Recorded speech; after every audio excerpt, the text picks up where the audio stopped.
ஜெய் சாய்ராம். கொடுக்கப்பட்டுள்ள இந்த படத்தை நீங்க நல்லா கவனிச்சீங்கன்னா, ஒட்டுமொத்த மனிதனுடைய வாழ்க்கையின் சாராம்சமே இந்த படத்துல மிகவும் அழகாகவும் ஆழமாகவும் வெளிப்படுத்தியிருக்காங்க. நல்லா கவனிச்சு பாருங்க. மரக்கிளை தான் தற்போதைய மனிதனுடைய வாழ்க்கை, நிரந்தரமே இல்லாம. ஏன்னா நீங்க அதை நல்லா கவனிச்சு பார்த்தீங்கன்னா, அங்க 2 எலி அதை அரிச்சு கொண்டு இருக்கு. அது எப்ப வேணாலும் கீழே விழுவலாம். மனிதன் தொங்கிக் கொண்டு இருக்கின்றான். இந்த வெள்ளை எலி பகல், கருப்பு எலிதான் இரவு. இவ்வாறு மாறி மாறி காலங்கள் ஓடிக்கொண்டே இருக்கிறது. அதனாலதான் நமக்கு ஒவ்வொரு நாளும் திங்கட்கிழமை, வெள்ளிக்கிழமை, சனிக்கிழமைன்றோம். ஏன்னா நம் கிழத்தன்மை அடைந்து கொண்டிருக்கின்றோம். அதனால்தான் இதை கிழமை அப்படி என்று வைத்தார்கள். யானை தான் போன ஜென்மத்தோட கர்மா. மரத்தை கீழே தள்ள முயற்சிக்குது. மனிதனுக்கு கீழே பார்த்தீங்கன்னா ஒரு கிணறு. அதனாலதான் சொல்லுவாங்க, கிணத்து தவளையா இருந்துராதீங்க. ரொம்ப பேர் பார்த்தீங்கன்னா வட்டம் போட்டு வாழ்ந்து கொண்டு இருப்பாங்க. அந்த வட்டத்தை விட்டு வெளியே வர்றதுக்கு அவங்களுக்கு தைரியம் இருக்காது. ஆனா வாழ்க்கையில பெரிய பெரிய மாற்றங்கள் வரணும், பெருசா சாதிக்கணும்னு நினைப்பாங்க. ஆனா அவங்க அந்த வட்டத்தை தாண்டி வெளியே வர்றதுக்கே அவங்களுக்கு ஒரு துணிச்சல் இருக்காது. சரிங்களா? அடுத்து அந்த மனிதன் கீழே இருக்கிற அந்த கிணத்துல பாத்தீங்கன்னா நிறைய பாம்புகள் இருக்கு. அதுதான் என்ன தெரியுங்களா? சமூகம். இந்த சமூகம் பாத்தீங்கன்னா நம்மளை எப்ப கடிக்கலாம் அப்படின்ட்டு காத்து கொண்டிருக்கு. அதனாலதான் அணுகுண்டை விட மிகவும் பயங்கரமானது, பாம்புடைய விஷத்தை விட பயங்கரமானது மனிதனுடைய நாவு. அவன் சொல்கின்ற ஒவ்வொரு வார்த்தையும் மிகவும் கவனித்து சொல்ல வேண்டும். யோசிக்காம எதையும் பேசக்கூடாது. பேசின பிறகு எதையும் நாம் யோசிக்க கூடாது. என யோசிக்க முடியாத ஒரு சூழ்நிலையில நாம் தள்ளப்படுவோம். அதனாலதான் இந்த சமூகம் என்ற பாம்பு நம்மை எப்பொழுது கவ்வி கடித்து நம்மை வீழ்த்தலாம் என்று துடிதுடித்து கொண்டிருக்கிறது. மனிதனுக்கு பாத்தீங்கன்னா மேல நல்லா கவனிச்சு பாத்தீங்கன்னா ஒரு தேனுடைய இது இருக்கு. மரக்கரையில பாத்தீங்கன்னா ஒரு தேனுடைய அந்த கூடு, அடைன்னு சொல்லுவாங்க, இருக்கு. அந்த தேன் பாத்தீங்கன்னா நிமிஷத்துக்கு நிமிஷம் அந்த மனிதனுடைய வாயில சொட்டி கொண்டே இருக்கு. பகவான் கிருஷ்ணர் பாத்தீங்கன்னா பக்கத்திலே அவனுக்கு காப்பாத்துறதுக்காக கை கொடுக்கிறாரு.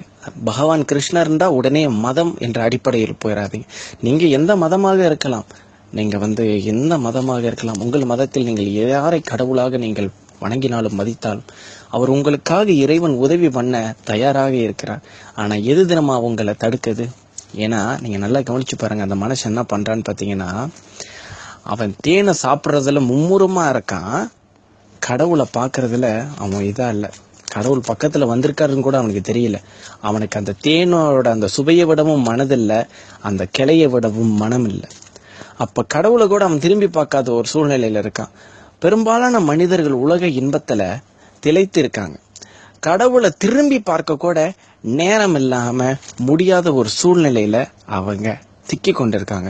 கடவுள் உதவி செய்ய தயாராக இருக்கிறார். ஆனால் நம்மள எத்தனை பேர் அந்த உதவியை பெற தயாராக இருக்கும்? கடவுள் என்றால் கடவுள் நமக்கு நேராக வந்துதான் உதவி செய்யணும் அப்படின்னு இல்லை. அவர் எந்த வடிவத்தில் வேணாலும் வருவார். ஒவ்வொரு இடத்திலும் ஒவ்வொரு உயிராகவும் நானாகத்தான் இருக்கிறேன் பகவத்கீதையில கிருஷ்ண பரமாத்மா சொல்லியிருக்காரு. அப்படின்டா என்ன அர்த்தம்? இறைவன் எந்த வடிவத்திலும் வருவான். ஒரு குழந்தையா உங்களுக்கு ஒரு மெசேஜ் கொடுத்துட்டு போவான், ஏதாவது ஒண்ணு சொல்லிட்டு போவான். உங்க மனைவி வடிவத்துல ஏதாவது ஒரு நல்லது உங்களுக்கு தெரிவிப்பான். ஆனா நமக்கு என்ன பிரச்சனை தெரியுங்களா? நான் தான் சரி, எனக்கு எல்லாம் தெரியும், எனக்கு தெரிஞ்சதை விடவா உனக்கு தெரிஞ்சிட போது. இதுதான் நம்மள ஒரு பெரிய குழியில நாளைக்கு தள்ள போகுது. இதை தயவு செய்து இந்த நேரத்துல நீங்க சிந்தித்து பாருங்கள். அதனால எனக்கு எல்லாம் தெரியும் அப்படின்னு சொல்லிட்டு எல்லாரையும் அலட்சியப்படுத்தி வாழ்ந்து கொண்டு இருப்போம். ஆனா ஒரு நாள் வரும், அந்த நேரத்துல என்ன நடக்கும் தெரியுங்களா? ஏன்னா கிருஷ்ணாவுடைய கையை நம்ம பிடிக்க தவறிட்டோமே, அந்த இறைவன் நமக்கு கை நீட்டுகிறான். நீங்க நல்லா கவனிச்சு பார்த்தீங்கன்னா பகவத்கீதையில இது மாதிரி ஒரு கட்டத்துல வருது. பாஞ்சாலியோடைய அந்த துகில் உரிக்கும் பொழுது துரியோதனோட சபையில என்ன நடக்குது? ஒரு கையால அவ சாரிய பிடிச்சுக்கிட்டு மறு கையால கிருஷ்ணா என்ன காப்பாத்து, கிருஷ்ணா என்ன காப்பாத்து. இது 50-50.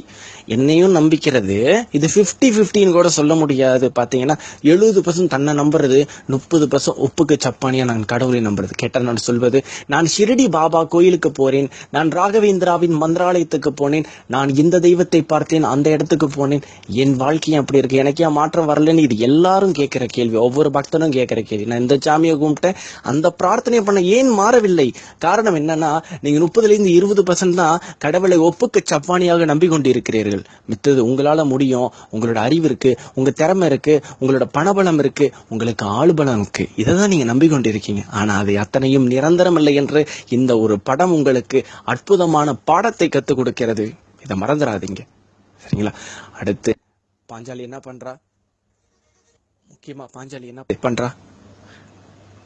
கிருஷ்ணா, நீ எனக்கு எல்லாம், உன்னை தவிர இனிமே எனக்கு வேற யாரும் இல்லை, எந்த கதியும் இல்லை அப்படின்னு சொல்லி அவர் 2 கையும் தூக்கி எப்ப அவ சரண்டர் பண்ணாலோ அப்ப உடனே கிருஷ்ணா அவளுக்கு தேவையான உதவியை அருள்றான். அந்த மாதிரி எப்ப நீங்க உங்களை டோட்டல் சரண்டர், இறைவா எது நடந்தாலும் சரி, இந்த உலகத்தார் என்ன என்ன சொன்னாலும் சரி, என் சொந்தக்காரன் என்ன சொன்னாலும் சரி, யார் என்ன பண்ணனாலும் சரி, எனக்கு நீ இருக்கப்பா, நீ என்ன பாத்துக்குவே, நான் செய்த தர்மம் இருக்கு, என்னோட புண்ணியம் இருக்கு, என் குருமார்கள் என்னை பாதுகாப்பாங்க, என் குலதெய்வம் இருக்கு, என் காவல் தெய்வங்கள் இருக்காங்க, என்னுடைய முன்னோர்களோட ஆசீர்வாதம் எனக்கு பரிபூர்ணமா இருக்கு. இதை நம்புங்கள். வாழ்க்கை நிச்சயமாக சத்தியமாக மாறும் என்று கூறிக்கொள்றோம். அன்பே சிவம், உங்கள் அன்பார்ந்த ஸ்ரீ யோக பிரேமா சாய். வாழ்க்கையில இறைவனை நம்புங்க, இறைவனை பிடித்துக் கொள்ளுங்கள். நிச்சயமாக யார் உங்களை கைவிட்டாலும் ஆண்டவன் உங்களை ஒருபோதும் கைவிட மாட்டான். அன்பே சிவம்.